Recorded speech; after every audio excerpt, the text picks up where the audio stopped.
আজকে আমরা এই যে জাতীয় ঐকমত্য কমিশনের আহ্বানে আমরা এসেছিলাম। তো প্রধান উপদেষ্টা প্রথম ভাষণে উনি বলেছেন যে এটা দ্বিতীয় পর্ব, এবং দ্বিতীয় পর্বে উনি অনেকগুলো কথা বলেছেন। তার মধ্যে যেটাকে আমার কাছে খুবই গুরুত্বপূর্ণ মনে হয়েছে, উনি বলেছেন যে আন্তর্জাতিকভাবে অনেকগুলো জায়গা থেকে বাংলাদেশের অর্থনৈতিক উন্নয়নের জন্য উনি অসাধারণভাবে উনি সাহায্যর আশ্বাস পেয়েছেন, এবং উনি মনে করেন যে আমাদের অর্থনীতিটা একদম একটা পারফেক্ট জায়গায় নিয়ে যাওয়া সম্ভব যদি আমরা সেই সহযোগিতাটা পাই। দ্বিতীয় হচ্ছে জাতিসংঘের যে সহযোগিতার কথা উনি বলেছেন, যেটা আমাদের জন্য একটা বিরাট মাইল ফলক, সেটা তিনি বলেছেন। কিন্তু তিনি সেটা বলেছেন যে বিদেশিরা ওনাকে বলেন যে আমরা তো তোমাকে অর্থনৈতিকভাবে সাহায্য করতে পারবো, কিন্তু আমরা তোমাদের যে সংস্কার সেটা তো আমরা করতে পারবো না, সেটা তোমাদেরকে করতে হবে। সেই জন্য উনি বলেছেন যে আমরা এই সংস্কারের জন্য সকলের একটা সহযোগিতা দরকার।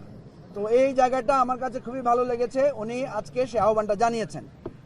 আমরা আমাদের এবি পার্টির পক্ষ থেকে ওনাকে ধন্যবাদ দিয়েছি, তবে আমরা ওনাকে কয়েকটা সমালোচনা করেছি।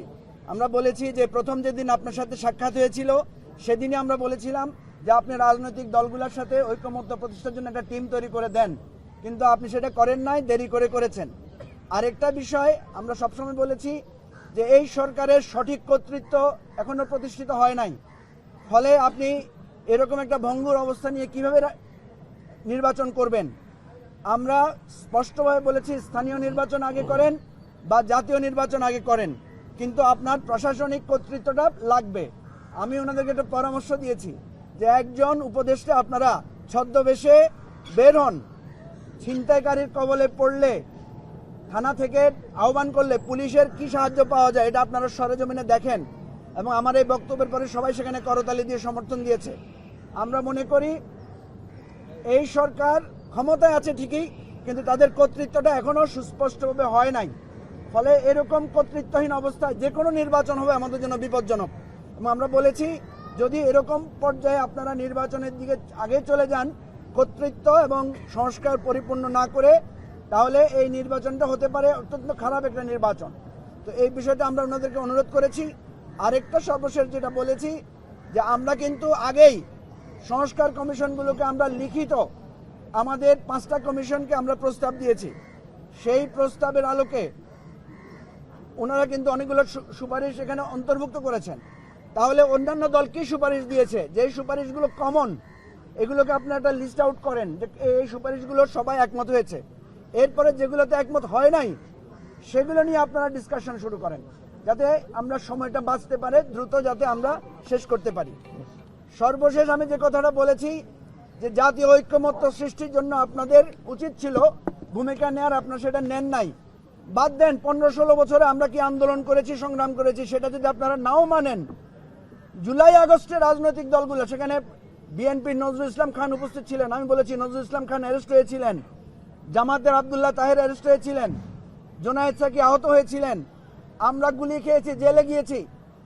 কই কোনো একটা আলোচনায়, কোনো একটা ছবিতে এই রাজনৈতিক নেতারা যারা জেলে গিয়েছিলেন এই জুলাই আগস্টে, যারা গুলি খেয়েছিলেন, যারা নির্যাতনের শিকার হয়েছিলেন, হসপিটালে ভর্তি ছিলেন, তাদের কোনো একটা আলোচনা, কোনো একটা ছবি আপনাদের কোনো কার্যক্রমে এটা ঠাঁই পায় না। তাহলে আপনারা কিভাবে জাতীয় ঐক্যমত, সকল রাজনৈতিক দলের সহযোগিতা আপনারা কিভাবে চান? এই কথা বলার পরও সকল রাজনৈতিক দলেরা এটাকে করতালি দিয়েছেন, সমর্থন দিয়েছেন। আমি মনে করি আরেকটা যে কথাটা আমরা বলেছি, আপনারা প্রচুর সমালোচনা শুনেন আমাদের, এটা খুব ভালো লাগে, কিন্তু কতটুকু আমলে নেন সেটা কিন্তু আমরা টের পাই না। সুতরাং আমরা আশা করি যে এই অন্তর্বর্তীকালীন সরকার তারা আমাদের এই কথাগুলোকে গুরুত্ব দিবেন, এবং যে ঐকমত্য প্রতিষ্ঠার জন্য যে কমিশন হয়েছে এই কমিশন ভালোভাবে কাজ করবে, এটা আমাদের প্রত্যাশা। আপনাদের সবাইকে অনেক ধন্যবাদ। দেখেন আজকে এখানে কোনো এজেন্ডা ভিত্তিক আলোচনা করেন না। ওনারা বলেছেন আজকে শুধু মানে শুভেচ্ছা বিনিময়ের অনুষ্ঠান, অর্থাৎ যে কমিটিটা হয়েছে জাতীয় ঐক্যমত্য কমিটির সাথে পরিচিত হওয়া এবং পরবর্তী কার্যক্রম সম্পর্কে পরামর্শ দেওয়া। সুতরাং এখানে কোনো নীতিগত আলোচনা আমরা করি নাই। আমরা বরং বলেছি যে আমাদের সাথে যখন আবার বসবেন ওনারা, তখন আমরা স্পেসিফিক নির্বাচন কোনটা আগে চাই, কোনটা পরে চাই, বা নির্বাচন কি কি পদ্ধতিতে হতে পারে, সংস্কার কোনটা কোনটা গুরুত্ব পাবে, এই ধরনের বিস্তারিত আলোচনাটা আজকে করা যায় না, যেহেতু খুবই সংক্ষিপ্ত সময় ছিল। এটা আমরা পরবর্তী ধাপে আলোচনা করব। আজকে দ্বিতীয় পর্বের এটা ধরতে পারেন যে এটা একটা ইন্ট্রোডিউসিং প্রোগ্রাম।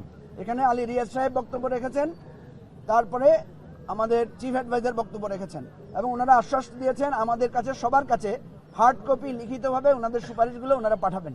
পাঠানোর পরে আমরা একটা ফিডব্যাক দিব এবং দেন ওনারা একটা সুন্দরভাবে গুছিয়ে এই আলোচনাগুলো করবেন এবং আশা করা যাচ্ছে 2 মাসের মধ্যে আমাদের মৌলিক সংস্কার কোনটাতে আমরা একমত হয়েছি এটা নির্ধারিত হবে এবং এরপরে যেগুলোর ব্যাপারে আমাদের দ্বিমত আছে সেগুলোকে কিভাবে ঐকমত্যে পৌঁছানো যায় সেটার জন্য ওনারা পদক্ষেপ নেবেন। ধন্যবাদ।